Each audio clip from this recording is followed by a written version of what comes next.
जो सरल भक्त होते हैं ना, सरलता से जो विश्वास कर लेते हैं भगवान पर, उनके सब संकट हरने के लिए भगवान आते हैं। एक बार लक्ष्मण जी भगवान राम से पूछने लगे कि प्रभु आपकी भक्ति 9 प्रकार की बताई है, और 9 प्रकार की भक्ति में अनेक प्रकार के भक्त आपके होते हैं, आपको सबसे ज्यादा भक्त प्रिय कौन है? तो भगवान ने क्या कहा कि सब मम प्रिय सब मम उपजाए, सबसे अधिक मनुज मोहि भाए। सब मुझको प्रिय है, सब मेरे द्वारा पैदा किए हैं, लेकिन सबसे ज्यादा मुझे मनुष्य प्रिय है। और दिन में हूँ द्विज, द्विज में हूँ श्रुति धारी, और दिन में हूँ निगम धर्म अनुसारी। उनमें भी द्विज माने ब्राह्मण, और द्विज में ही श्रुति धारी, जो मुझे सुन करके विश्वास कर लेते हैं मुझ पर, और उनमें भी निगम माने वेद, जो वेद और धर्म के अनुसार मुझको मानते हैं, वो मुझको उनसे भी ज्यादा प्रिय है। और दिन में हूँ प्रिय करे मोहि पुनि ज्ञानी, और ज्ञानी ते अति प्रिय विज्ञानी। इनमें भी मुझको जो ज्ञानी पुरुष है वो ज्यादा प्रिय है, और ज्ञानी से भी मुझको जो विज्ञान रूप में मुझे मानते हैं, कण कण में भगवान मानते हैं, वो मुझे उससे भी ज्यादा प्रिय है। देखिए भगवान कैसे छटनी कर रहे हैं एक से एक। और फिर लक्ष्मण जी कह रहे हैं कि भगवान फिर इसके बाद, हाँ इसके बाद जो आते हैं उनके बारे में सुनो ध्यान से। सबसे ज्यादा प्रिय दिन में हूँ पुण्य करे प्रिय निज दासा, जही गति मोरी न दूसरी आशा, जही गति मोरी न दूसरी आशा। दिन में हूँ प्रिय करे मोगी निज दासा, जही गति मोरी न दूसरी आशा। जो सरलता से मुझे सब कुछ अपना अर्पित करके, और केवल मेरे अलावा और कुछ जानता ही नहीं, ना उसको नहाने का पता है, ना खाने का पता है, ना उसे समय का पता है, ना उसे नियम कर्म का पता है, ना उसे ये पता है कि तुझे नहा करके भगवान को पूजना है या व्रत रखना, जिसे कुछ पता नहीं है, लेकिन हर समय मुझको समर्पित रखता है, अपना सब कुछ मुझको समर्पित करे किए रखता है। ऐसे भक्त मुझे सबसे ज्यादा प्रिय हैं। और आज ध्रुव भगत सरलता के साथ भगवान के दर्शन करने के लिए अपने पिता से ऊंचा के आसन से ऊंचा आसन पाने के लिए सरलता के साथ बैठ गए हैं। एक सरल भक्त की आपको कथा सुनाते हैं। एक भक्त था, सरल भक्त। वो एक काम करता था, सारे दिन भर केवल खाना खाता था और कुछ नहीं करता था। दिन भर सारे दिन भर 2.5 शेर पक्का खाए और पड़ा रहे। जब ज्यादा खाएगा तो करेगा ही क्या, जहां खाए वहीं पीछे की तरफ लुढ़क जाए। घर वाले कहे कुछ काम करो, बोले नहीं है, मुझसे कुछ नहीं होगा। घर वालों को बड़ा क्रोध आया, 2.5 शेर पक्का खाते हो, काम कुछ करते नहीं हो, निकलो घर से निकल जाओ। अब बेचारा घर से निकल गया है, इंतजार किया घर के बाहर बैठ करके, शायद कोई बुलाने आ जाए, क्या भी चलो वापस चलो, लेकिन कोई नहीं आया। दोपहर हो गई, बेचारे को भूख लगी बहुत जोर की। जब दिन भर खाता था, हर वक्त भूखा, जब भी आए है कुछ खाने के लिए घर पे मांगता रहता, हर वक्त खाता रहता। अब बेचारा भूखा प्यासा जाए कहाँ, घर से तो निकल गया। अब उस रास्ते में एक आश्रम पड़ा, आश्रम पे सीढ़ियों पर बाहर एक महात्मा जी बैठे हुए थे। अब बहुत बाजी मोटे ताजे पेट आगे निकला हुआ, उसने सोचा ये खूब खाते होंगे इसीलिए इतने मोटे ताजे हैं। उनसे कहने लगा गुरुजी आपके यहाँ कुछ काम मिल जाएगा। गुरुजी बोले ये आश्रम में यहाँ कोई काम वाम नहीं होता। बोले गुरुजी हमें अपना चेला बना लोगे? बोले चेला बन जाओ। बोले अब उसने देखा अंदर आश्रम में और उनके शिष्य घूम रहे थे, वो भी मोटे ताजे। उसने सोचा कि यहाँ ये भी खूब खाते होंगे, भाई खाने पीने की मौज है आश्रम में, सब मोटे ताजे हैं। गुरु जी के पैर पकड़ लिए, गुरु जी हमें भी चेला बना लो। बोले बन जाओ। बोले ये बताओ काम क्या करना पड़ेगा? बोले काम कुछ नहीं, सुबह शाम आरती में खड़े हो जाना और राम राम करना, उसके बाद प्रसाद पाना, उसके बाद भोजन पाना। बोले गुरुजी ये बताओ पंगत कितने बार लगती है, कितने बार भोजन चलता है आश्रम में? बोले 2 बार चलता है। बोले नहीं गुरुजी 2 बार से मेरा काम नहीं चलने वाला, कम से कम 4 बार भोजन करता हूँ मैं। बोले कोई बात नहीं, 4 बार भोजन कर लेना, खाने की कोई कमी नहीं है, केवल आपको सुबह शाम आरती में खड़े होना। उसने सोचा कि इससे बढ़िया तो कुछ है ही नहीं, करना धरना कुछ है नहीं, राम राम करना और पेट भर के भोजन 4 बार दिन में खाना। वहीं पे रह गया। अब वो क्या काम करे, सुबह की पंगत में शाम की पंगत में खूब ठूस ठूस के खाए, और दिन भर में जब भी चाय दूध या नाश्ता कुछ भी चलता होता था, जलपान फलवत चलते, सब पहले ले लेता। 1 दर्जन केले तो मुझे दे दो जी गुरु जी। गुरु जी उससे खुश बहुत थे ज्यादा खाने की वजह से, और उसे कहते हैं हाँ भाई पेटू राम भर गया पेट? हाँ गुरु जी थोड़ी सी रह गई, अब दोबारा खाऊंगा जब हो जाएगा।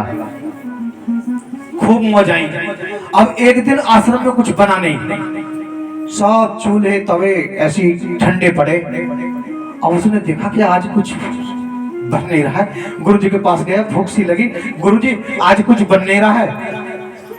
बोले अरे तुम्हें पता नहीं आज? बोले क्या? बोले आज एकादशी है।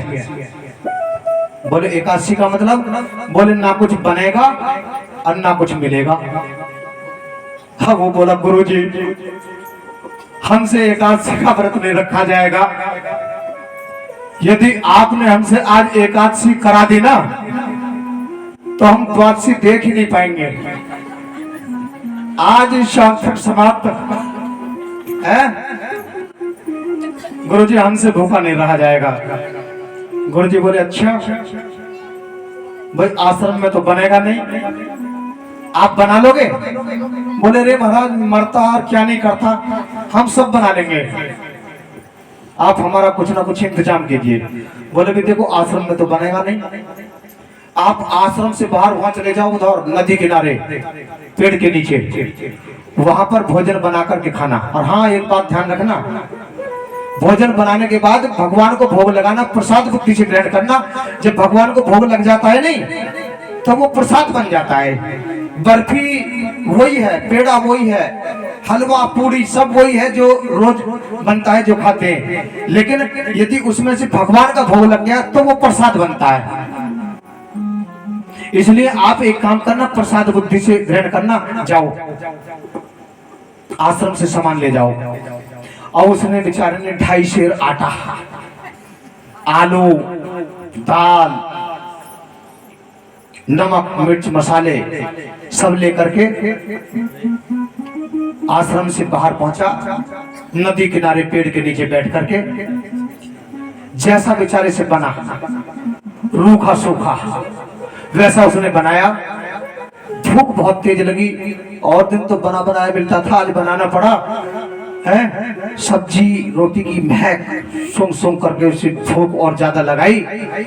और जैसे ही भोजन करने के लिए उसने थाली में भोजन किया, उसे याद आया अरे गुरुजी ने कहा था कि भगवान का भोग लगाइए, भगवान का भोग लगाना तब खाना। भगवान को बुलाने लगा। क्या कहने लगा कि राजा राम आइए, प्रभु राम आइए, मेरे भोजन का भोग लगाइए। राजा राम आइए, प्रभु राम आइए, मेरे भोजन का भोग लगाइए। ओ मेरे भोजन का भोग लगाइए।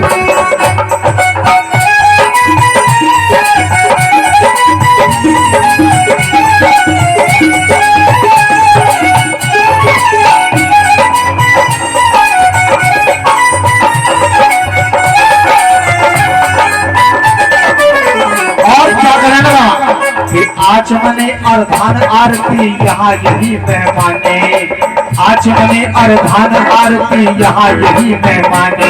अरे रूखी रोटी, अरे रूखी रोटी खाओ प्रेम से, पियो नदी का पानी। राजा राम आइए, प्रभु राम आइए, मेरे भोजन का भोग लगाइए, ओ मेरे भोजन का भोग लगाइए।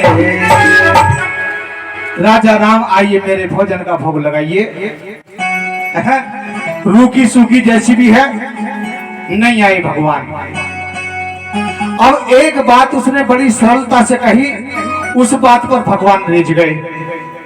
क्या कहा कि भूल करोगे यदि तज दोगे भोजन रूखे सूखे, और भूल करोगे यदि तज दोगे भोजन रूखे सूखे। और एकादशी आज मंदिर में, और एकादशी आज मंदिर में बैठे रहोगे भूखे। राजा राम आइए, प्रभु राम आइए, मेरे भोजन का भोग लगाइए, ओ मेरे भोजन का भोग लगाइए, मेरे भोजन का भोग लगाइए।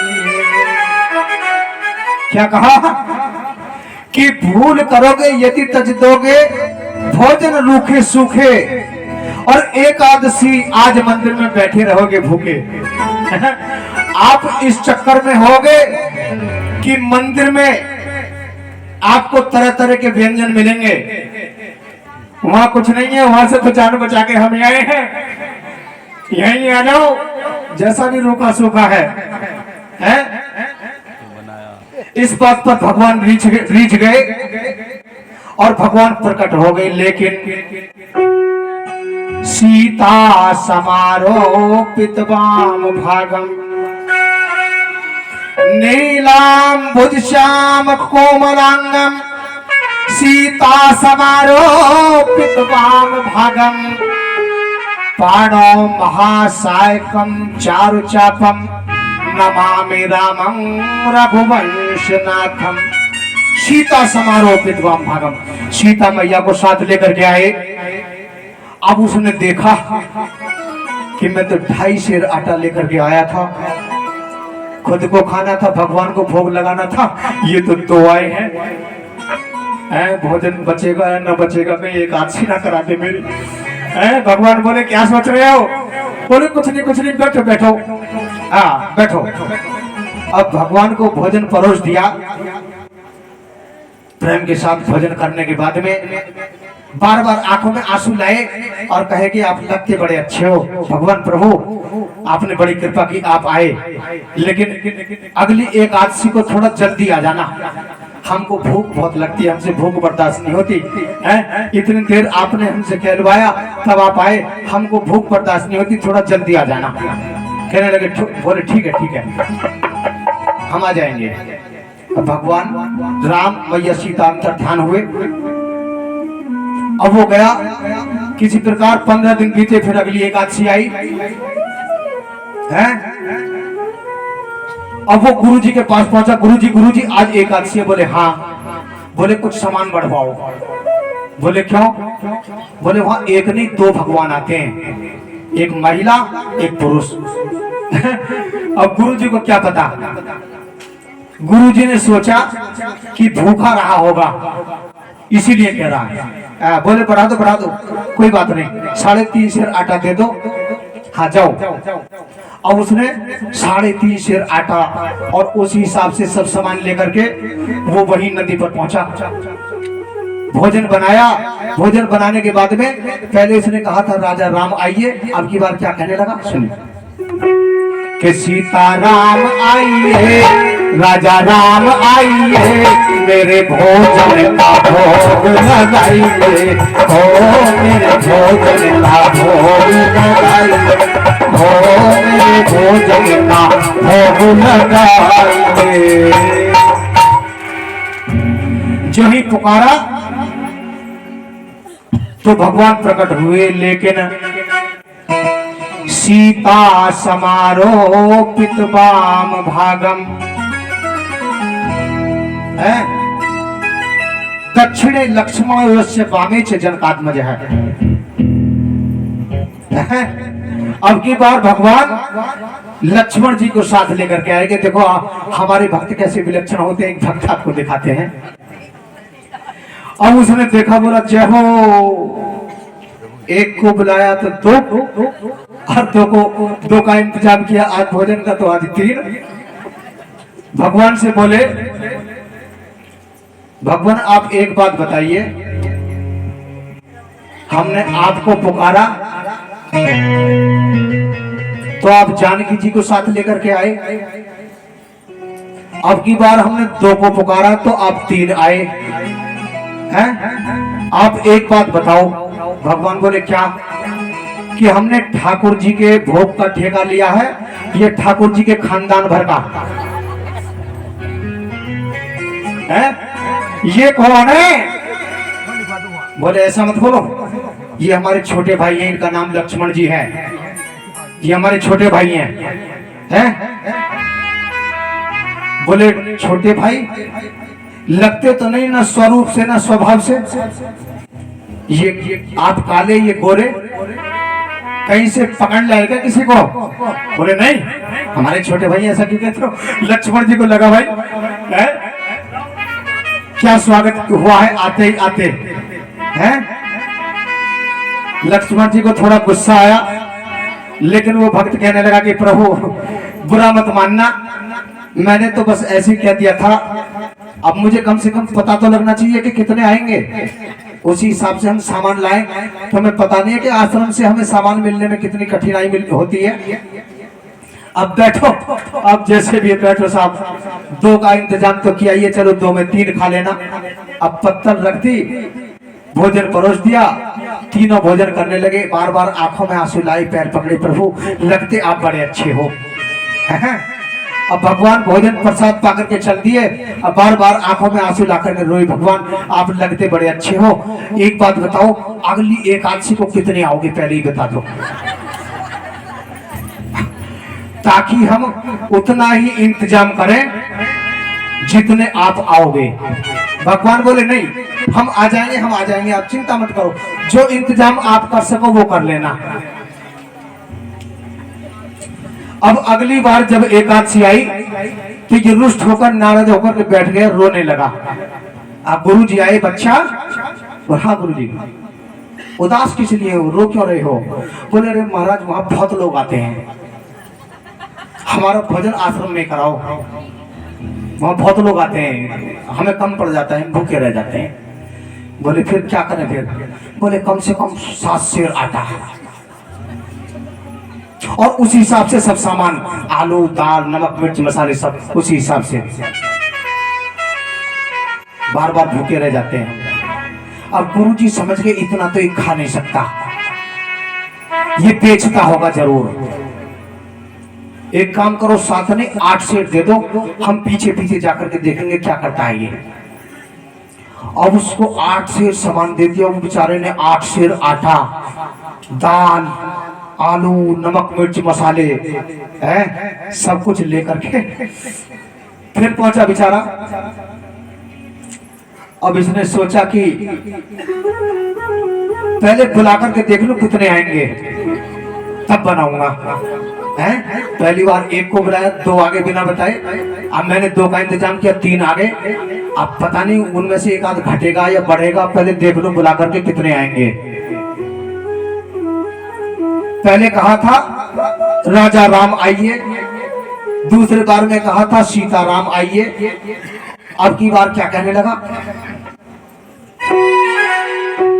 कि सीता राम आइए, प्रभु राम आइए, लक्ष्मण राम आइए, राजा राम आइए, मेरे भोजन का भोग लगाइए, ओ मेरे भोजन का भोग लगाइए। राजा राम आइए, प्रभु राम आइए, सीता राम आइए, लक्ष्मण राम आइए, मेरे भोजन का भोग लगाइए, ओ मेरे भोजन का भोग लगाइए। क्या हुआ? कि जब जंगल में भक्त ने कीनी प्रेम पुकार, तब तो क्षण में प्रकट भाव दिव्य राम दरबार। अब की बात जब पुकारा तो क्या हुआ? राम दरबार। भगवान श्री राम जी, सीता जी, लक्ष्मण जी, भरत जी, शत्रुघ्न जी, हनुमान जी। अब देख करके बोला कि जय हो। एक को बुलाया तो दो का इंतजाम किया तो 3 आए, और आज तीनों को पुकारे तो आज 100 इकट्ठा है। जय हो भगवान, आपकी जय हो। लेकिन हमारी भी बात सुन लो। बोले क्या? हमने भोजन बनाया ही नहीं, वो रखा सामान और वो रहा चूल्हा, आप ही बनाओ और आप ही पाओ। अब भगवान बोले तुम क्यों नहीं बनाते भाई? अब बोले जब हमें मिलना ही नहीं है तो बनाने में क्या लाभ? रुष्ट होकर के बैठ गया। भगवान बोले भाई हमसे तो बनाना आता नहीं, कैसे बने? बोले मुझसे भी नहीं आता, मुझसे भी नहीं बनेगा। क्या कहने लगे? मोते नहीं बनत बनाए, मोते नहीं बनत बनाए, भोजन आप बनावहु अपने, बहुत दिनन संग पाए, मोते नहीं बनत बनाए। तुम नहीं तजत सुबानी आपनी, हम कहते समझाए। हमने आपको कितने बार समझाया, कितना समझाया? हम कहते समझाए। अरे नर नारिन की कौन कहे? हनुमान जी की तरफ देखकर बोला, अरे नर नारिन की कौन कहे, एक बानर भी संग लाए, एक बानर हूँ संग लाए, मोते नहीं बनात बनाए। हमसे नहीं बनता है। प्रथम दिवस भोजन के हित आसन जब मैंने लगाई, उधर न में भर सको, सिया जब सम्मुख आई, और फिर विनीत आए भाई पर भाई, और निराहार ही रहो, आज मोहे परत दिखाई। जब मुझे निराहार रहना पड़ेगा तो मुझे बनाने से फायदा क्या? आप ही बनाओ, लगो जल्दी, देर क्यों लगा रहे हो? मुझे भी जाना है आश्रम वापस। निराश रुष्ट होकर के बैठ गया। भगवान बोले भाई भक्त नाराज हो गया, बनाओ आज जैसी भक्त की मर्जी। भाई हम तो भक्त के अधीन हैं। भोजन व्यवस्था किसने संभाली? कि विश्व भरण पोषण कर जोई, ताकर नाम भरत अस होई, ताकर नाम भरत अस होई, विश्व भरण पोषण कर जोई, ताकर नाम भरत अस होई, ताकर नाम भरत अस होई। सिया राम। क्या हुआ? किसने क्या क्या जिम्मेदारी संभाली? आइए बताते हैं। श्री भरत जी भंडारे बनाने लगे। किसने क्या क्या व्यवस्था संभाली? श्री भरत जी भंडारे बनाने लगे। श्री भरत जी भंडारे बनाने, ओ चुन के लकड़ी लखन लाल लाने लगे। चुन के लकड़ी लखन लाल लाने लगे। श्री भरत जी भंडारे बनाने लगे श्री भरत जी भंडारे।